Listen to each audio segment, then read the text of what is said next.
What's up, ladies and gentlemen? Welcome back to the Brandon Coin YouTube channel. Today I'm going to be doing a rig build. This is in the new location, so I'm technically just rebuilding one of my old rigs, but we have one of the T37 riserless motherboards. We're going to be using a stick of, well, I think it says on the other side the name of it. I think it's some DDR3L RAM. It is PC3L 12800S, 4 gigs of DDR3 SK Hynix RAM. Nothing special there. I did notice, don't go with 2 gigs, always go with 4 gigs or more for one of these riserless boards. Running Hive on a 2 gig stick is just, it doesn't work out well. And also, somebody asked me, do you have to put the battery in? You do not have to put the battery on these riserless boards if you like the default BIOS settings. Default BIOS settings are the motherboard powers on as soon as it gets power. So instead of using the power switch on the motherboard, I just use the power supplies power switch, which is just right there. So on and off creates this, or turns this on and off. So if you're okay with that. I haven't had good luck using these back plugs on these T37s. 2 of my friends actually bought these and they had issues when using the back plugs. So I use the side plugs, so that powers the motherboard, and then I have my additional cables to power the cards. For right now, I had some little standoffs coming in, but for the meantime, I'm just going to use this box just to keep it up, off, and for where the graphics card comes down, because they lip down right here, the metal piece. By the way, side note, I was completely unaware, because I'm pretty much a noob when it comes to like a lot of things in life. Apparently coiling up this wire, not necessarily a super bad thing when you're using like a low power wire, like a 110, 120 volt, not a lot of power is going through it, but this is a 30 amp PDU wire, goes up to that PDU.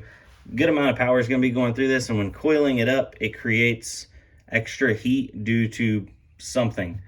So they told me to please uncoil it, just run it down, run it around here, and then plug it in. Just did not coil it up. That's like worst case scenario for creating extra, I guess, resistance because of something about a magnetic field. I don't know.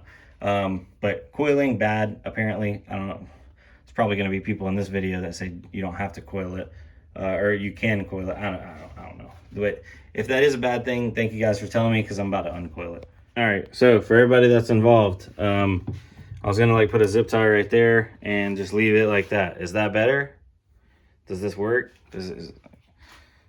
Maybe not, I don't know. All right, anyway, back to the rig build.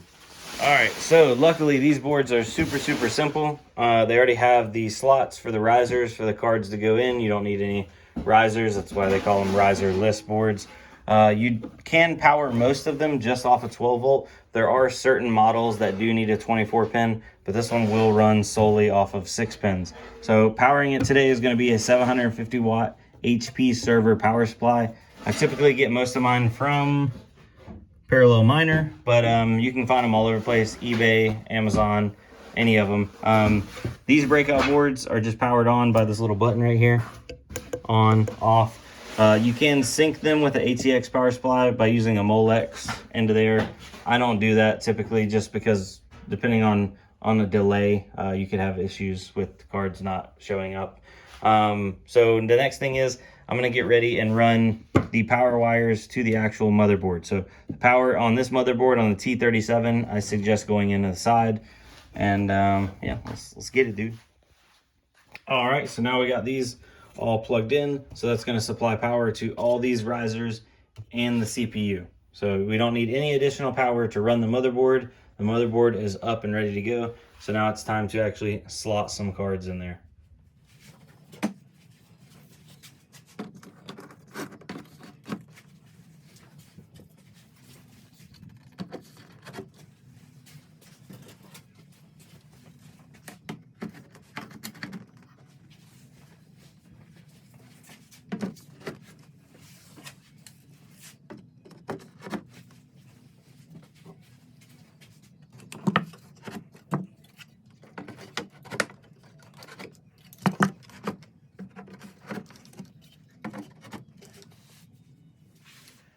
right, so for today, I have 1, 2, 3, 4, 5 RX 578 gigs. So those are about 30 mega hash a piece. So we have 3, 6, 9, 10, 11, 12, 13, 14, 15.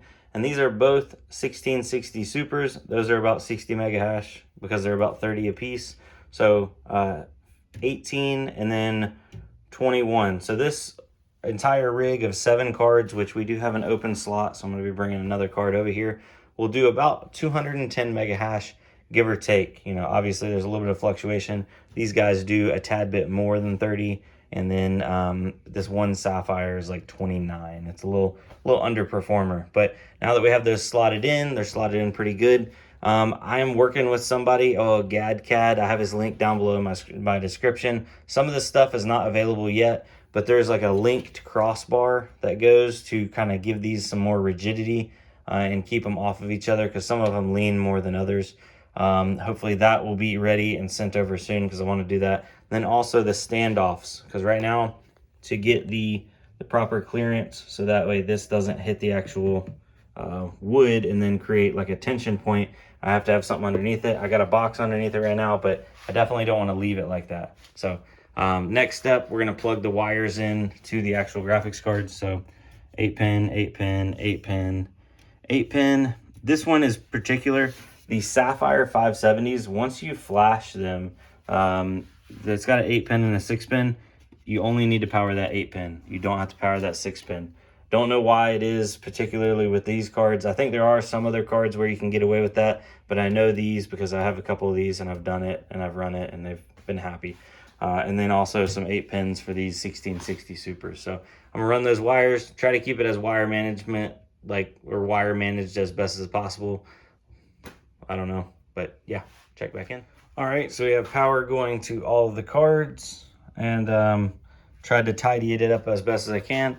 And I left an extra 2 cables for this front card in case I put a card in here that needs 2 cables. So, and then I'll tidy that up once that goes in there.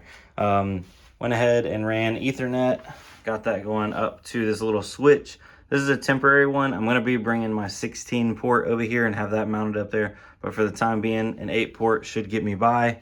I will need the operating system, which is on this flash drive. We're using Hive. I like Hive. It's pretty simple, and it's not that expensive. Not a lot of fees. So next things next, we need to power the power supply.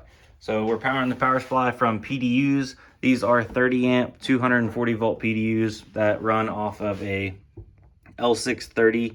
This is the receptacle. Obviously this is the plug, so it's called a L630P and a L630R. I needed to find that out for my electrician that installed those, because at first I was just like, I have an L630, and he was like, huh? And then I told him P and R, and the part number came right up for him. So that was simple enough. I don't know if all of them will have that experience or not. Probably more, maybe less. Half a dozen, one with the other. I did plug that in temporarily to here. I have a nicer power strip that I'm going to be mounting up in the top for some items that need some regular 120 volt. And yeah, so let's run this cable. This is a C13 to C14 adapter. Well, not adapter, but just the actual cable. Hold on. So if you'll notice, one side is female and one side is male, but it's got like a shroud around it. That's what slots up into these PDUs if I don't drop it. So that plugs into right there, and it fits in nice and snug. So if you guys were wondering, C13 to C14 cables, and just make sure you have the correct PDU for your application. Okay, so we have the PDU is plugged into the power supply. Wham bam, thank you ma'am. Nothing is coiled, so that's good. And we'll go ahead and power it on with this little button right here.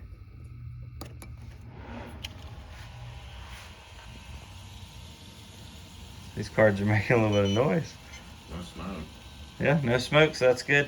Yeah, these were the suspect PDUs. They got rained on my front porch because it was storming really bad, and my mailman's awesome. You know? You just said that? Oh, well, no, it was in a previous video. Okay. I put him in front of a fan for like 3 days. Yeah, it's gonna be fine. Yeah, everything seems to be running right. I hear some noisy fan bearings, but yeah.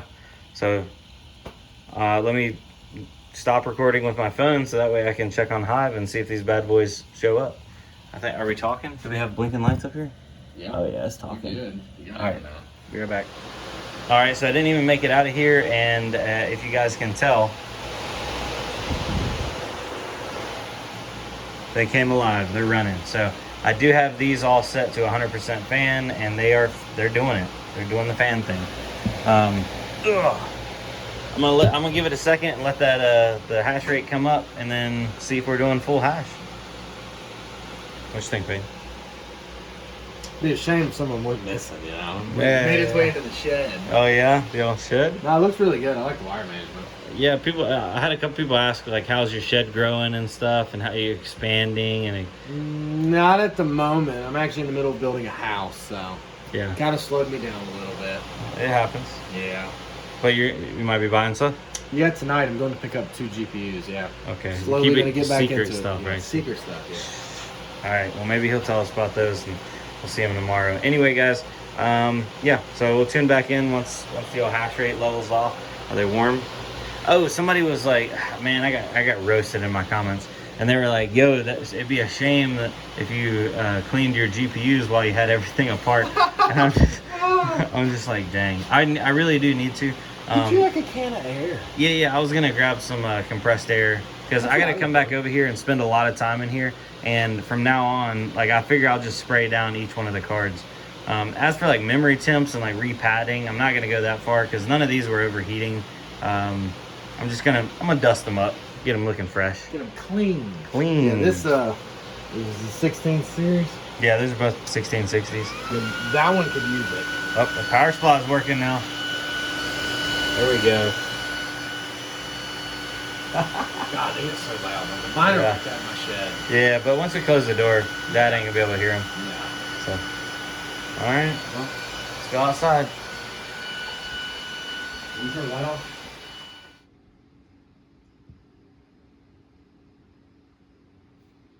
All right, so here's the rig up and running. We have our 1, 2, 3, 4, 5 570s and 2 1660s, and I stand corrected. One is a TI and one is a Super. They're all doing 31, a little over 31 mega hash a piece. That comes out to 219.2 mega hash. I was thinking I would break 220. I probably could tweak these a little bit more, but everything seems to be running pretty cool, other than these 2 1660s are running a little warm. 78 and 76 degrees. I don't have much airflow in there yet because I don't have the ventilation running. So that's with that room closed off and just heating themselves up. So I will need to take that into account and definitely get those fixed. But 220 mega hash, and let's go over to wet to mine.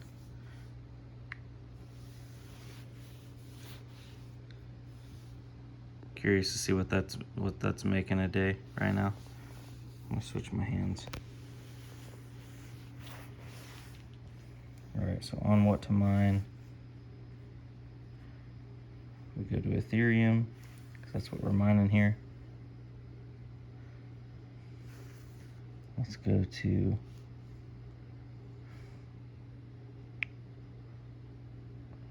$219 mega hash. For the wattage, we'll just leave that zeroed out for right now. Calculate.